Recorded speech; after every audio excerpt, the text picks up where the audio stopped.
Hello, everyone. Welcome to our podcast. I'm Emma, and I'm here with my friend Max. Today, we're talking about something super important for anyone learning English: how to create your very own study plan. Hi, everyone. Yes, it's great to be here with all of you. And if you're wondering, why do I need a study plan? Don't worry, we're going to explain everything step by step. By the end, you'll know how to make a plan that fits your life and helps you improve. Right? And having a study plan is a big help. It gives you focus, keeps you organized, and makes sure you're learning what you need. So, Max, where should we start? Let's begin with setting goals. The first thing you want to do is ask yourself, what do I want to achieve in English? Think about things like, do I want to speak better with friends? Or do I want to write emails for work? Your goal is like the destination on a map it guides you. Exactly. Maybe your goal is to speak fluently, or maybe it's to read books in English. Whatever it is, write it down. It can help to think of both short-term goals, like I want to have a small conversation in English in 3 months, and long-term goals, like I want to be fluent in 2 years. Good point, Emma, and once you have those goals, you need to think about the time you have.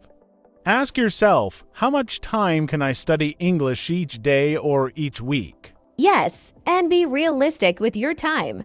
Maybe you're super busy and only have 15 minutes a day.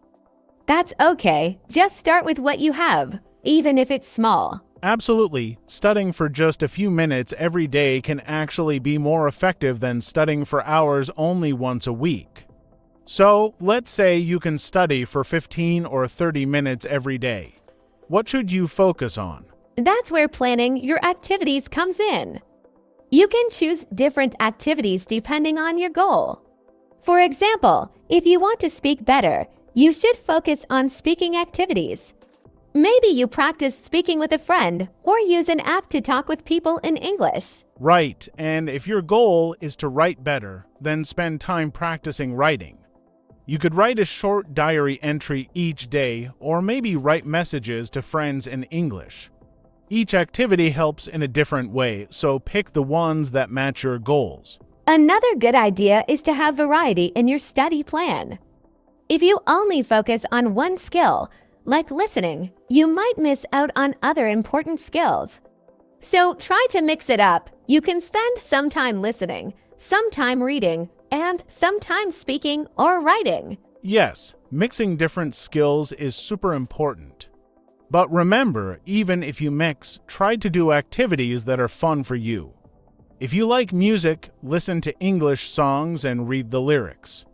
If you like watching movies, find some English shows or movies with subtitles. Exactly. Making your study plan enjoyable helps you stay motivated.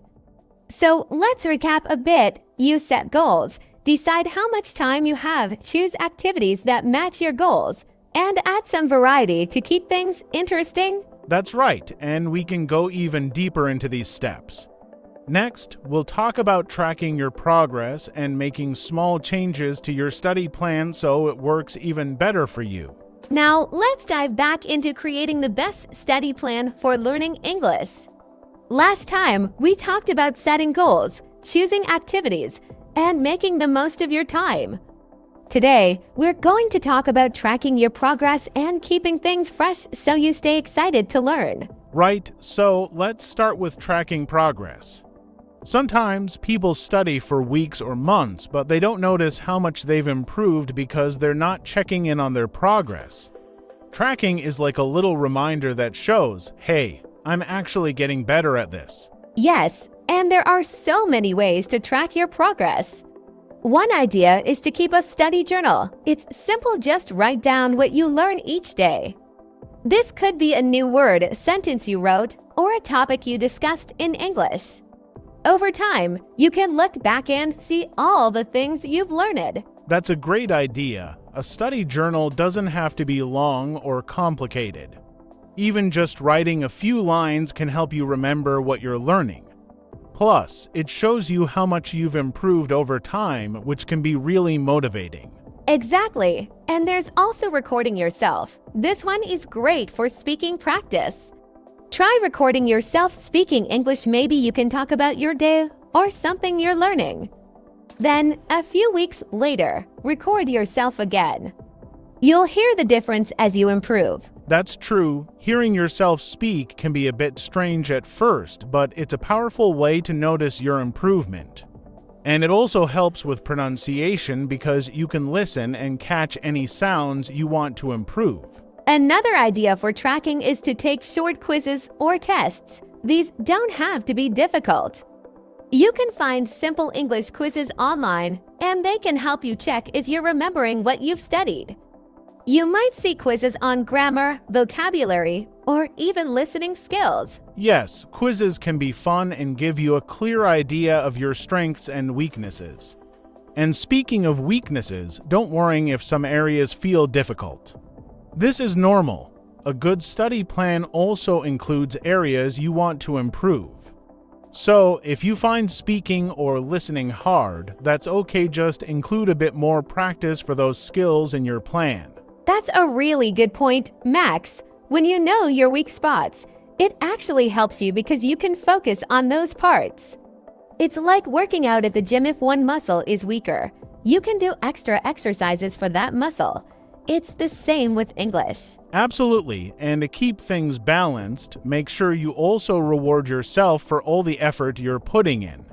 Learning a language is a big achievement, and celebrating small wins can make it more enjoyable. You could reward yourself by watching a favorite show in English or treating yourself to a snack you love.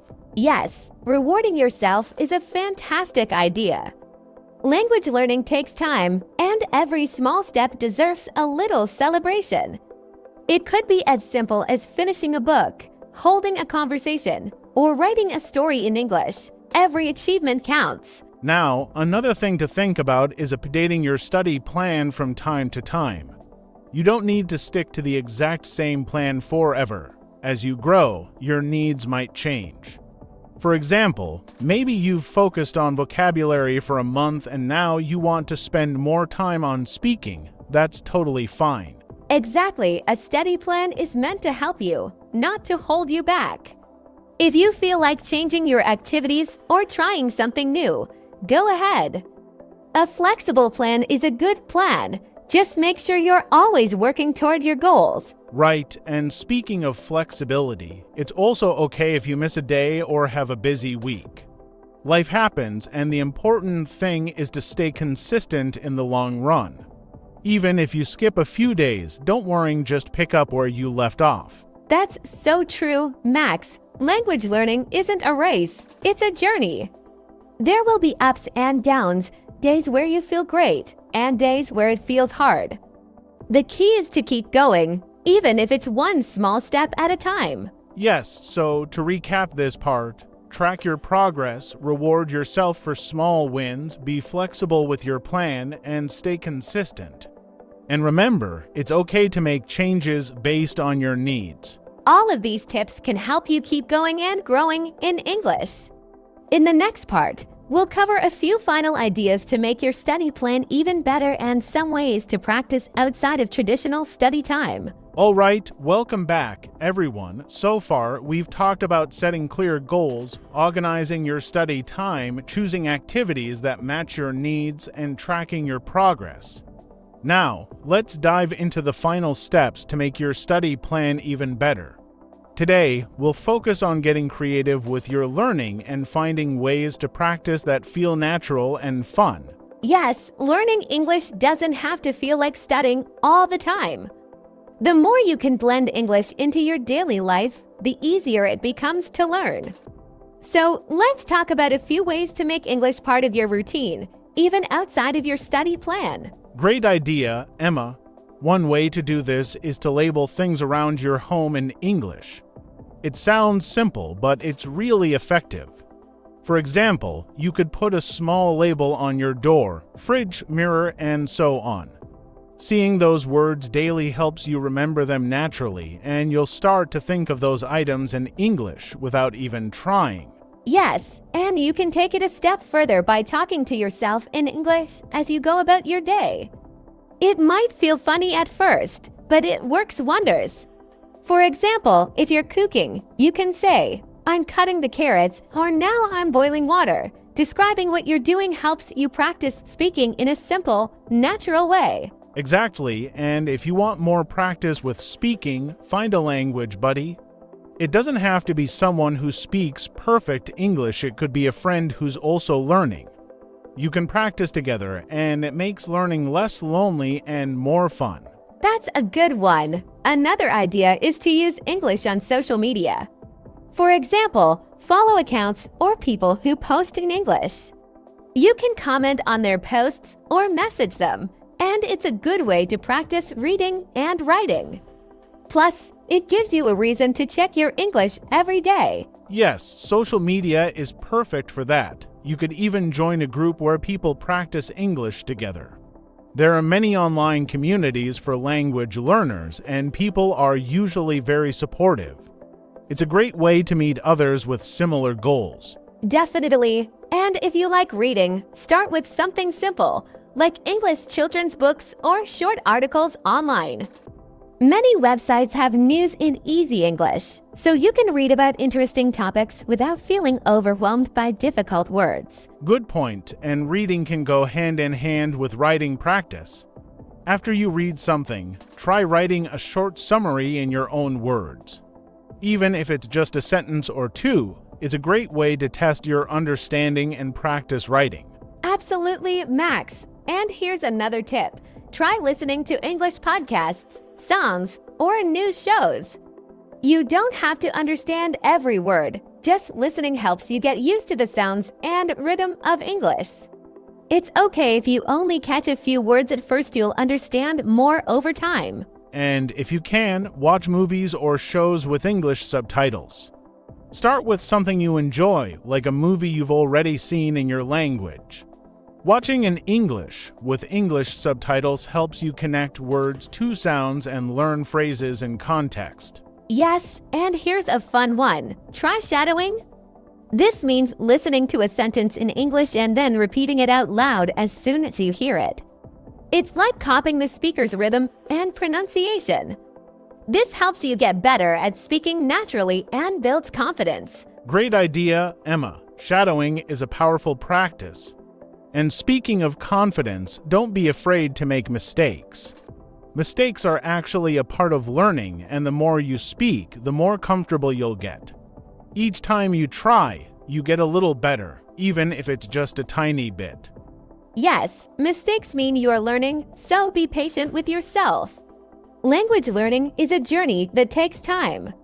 But every small step, every word learned, and every sentence spoken moves you closer to fluency. So true, Emma, and to wrap it all up, remember that your study plan should be something you enjoy. It's yours, so make it fun and personal. Whether it's reading, speaking, writing, or listening, do what you love in English, and you'll make progress. That's right. And that brings us to the end of our guide on how to create a personalized English study plan. Thank you all for listening. We hope this helps you feel ready to build a study plan that's just right for you. Yes, thanks for being with us. And don't forget, if you found this helpful, please subscribe to our channel and share this podcast with your friends and family who are also learning English. Every bit of support helps us keep creating content for you. Absolutely. Good luck with your English journey, everyone. We'll see you in the next episode. Bye for now. Bye, everyone, and happy studying.